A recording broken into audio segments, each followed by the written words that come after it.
What up, y'all? This your boy King Eric the Great coming at y'all with another video. And I want to talk about Ice-T's Home Invasion album and what really led to the events of creating that album and my thoughts about that album. So I was listening to it all week due to what's going on in the current events because I have my album playlist going on called the Riot Themes. So I was listening to Ice-T's joint, and for some reason it was lacking something. Now look at the events that was happening during this. He was coming off of Original Gangster, which was hands down probably his best album. Lyrically, production wise, it was a classic album. Then he get in this whole ordeal with Time Warner and the cop killer controversy. What people don't know is the stuff that happened behind the scenes. This dude had the government after him. The president of the United States at the time was George Bush the Sr., condemning him.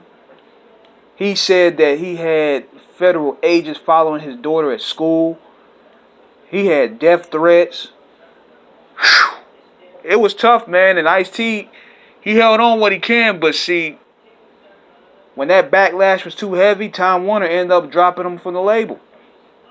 So what he did, he took a lot of that bread that he already made, and he always had to figure out, I gotta make up a backup plan after this, because after rapping, I'm going to just go stick to acting for a little bit, because acting got more bread. So he comes out with Home Invasion, and here's the problem with Home Invasion. First of all, I like the concept.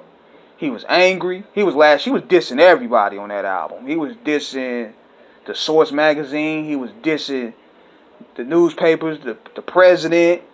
I remember hearing an interview where he was dissing Howard Stern. He just didn't care.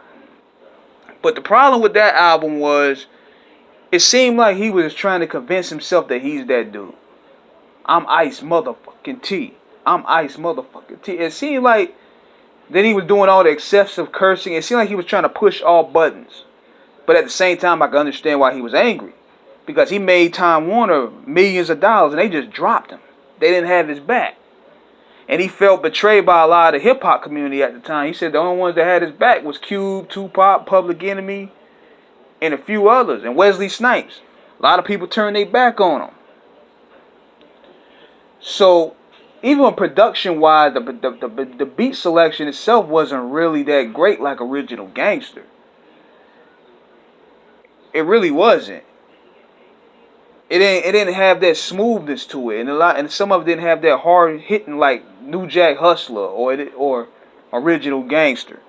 He wasn't really dropping a lot of gems on that joint there. It was more so, the only one he was really dropping gems on was Race War. That was a heavy joint. That was a heavy joint right there, because that was a perfect breakdown of the racial tensions that was going on in the early 90s. But overall, that album was like the beginning of the end for him. He would focus more on Hollywood at that point on. He could still rap. He could still rap with the best of them. He put out a joint last year that was hard. Harder than a lot of these young dudes. But at that point of the game, he was pretty much out of it. Like, when you had a lot of this stuff going on in your life, it was hard to really focus on putting out an album. I mean, you had the government on your neck. You get death threats. You get people following your daughter to school. People got to understand. I understand why a lot of artists don't want to go that route in terms of addressing or partaking in activism. Because look at what comes with it. They seen what happened to Tupac. They seen what happened to Ice-T. They seen what happened to Dead Prez. You either going to get blackballed or killed. So, you got to have your money right. So, that's my thoughts about Home Invasion. I want to know what y'all thought about that album. Let me know. This is King Eric the Great signing out. Holla at your boy.